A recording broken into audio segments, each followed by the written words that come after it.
Well, good morning, everybody. Welcome back to Romance Homestead. We'll do a little short video real quick. Everybody's getting geared up to start planting and get gardens ready and stuff.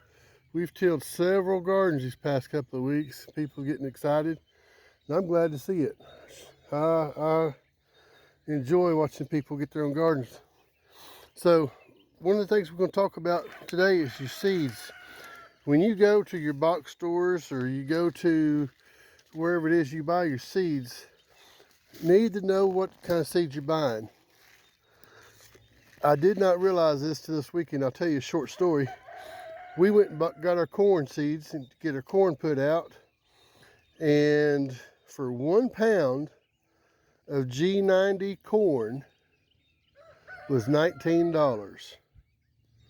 1 pound of it was $19 for corn seeds. So after visiting with them a little bit, I knew it's happening, but I just didn't realize how bad it is happening. So when you buy your seeds, if you're expecting to save your seeds to the next year, folks, make sure that you get heirloom seeds.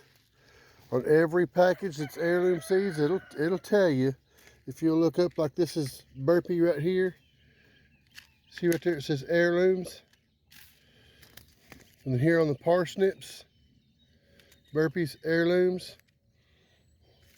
What that tells you is when you grow that particular plant, the seeds that are produced from that plant, you can save and replant and get the same vegetable or same plant propagated again next year. Most of your corns that's out now, a lot of your tomatoes, and all these things that have been specially genetically modified, if you plant those seeds, you do not get the same thing. So what is happening is those kind of tomatoes that we had back 50 years ago, or some of the different cucumbers that we had, those things they're going away because these companies are modifying these things so you can't save your seeds no more, and it's more profitable for them if you have to go every year to buy your seeds. Now, in saying that, I want you to think about something. These farmers that are growing this corn, same thing with them. If they planted a field full of G90 corn, and even if they paid $15 a pound for corn, that's a lot of money in seed just to get started. That's not counting the fertilizers, the diesel that it took to plant them. So be real cautious about that. I encourage you to get heirloom quality seeds. Get those and enjoy it year after year from your own garden where you don't have to keep going back, because seeds are getting high. They're getting high. Another thing I want to talk about real quick is everybody is coming into these fancy different kinds of tools and stuff. You know, we watched our grandpas plant gardens. He'd go out there and he'd sweat. Grandmothers, they'd sweat in the garden. They're keeping the garden weed free. Now, you can see that grass right there. You can see these right here. There's a tool that they sell at the hardware store. It's called an oscillating hoe. Looks like that right there. This thing here is great if you want to come in here and you see that little weed and you want to just drag it up and cut it up. But also what's more great at is it cuts that plant off and you leave the roots in the ground. So the next time you want to come out here, you've got 2 or 3 times as many weeds in your garden. So there's a place to use this if you're just trying to pretty it up real quick, but understanding it's costing you, just kicking the can down the road. But anyways, we did get a little frost. It bent them back a little bit, but they're coming back strong. They're doing super good. We got our compost out, got them lined up with it.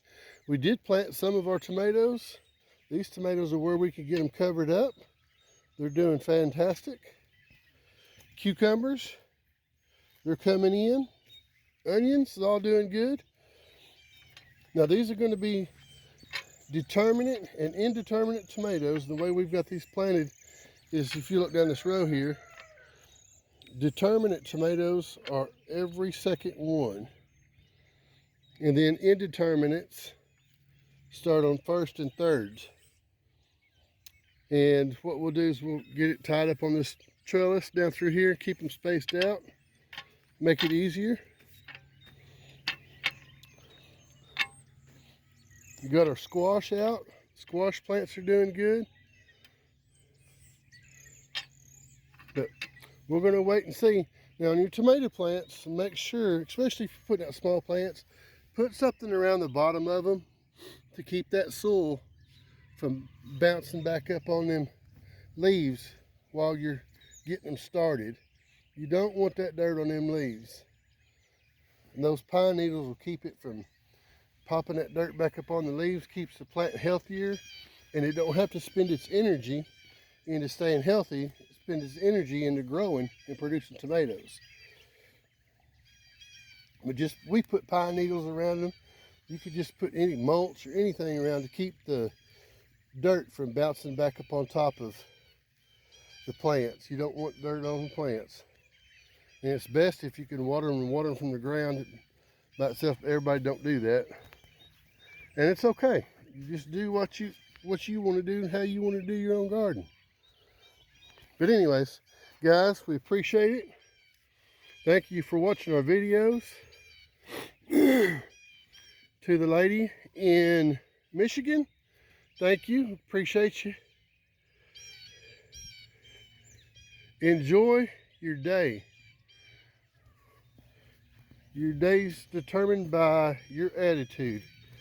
So get out in the garden and have a good attitude. Let's get things started.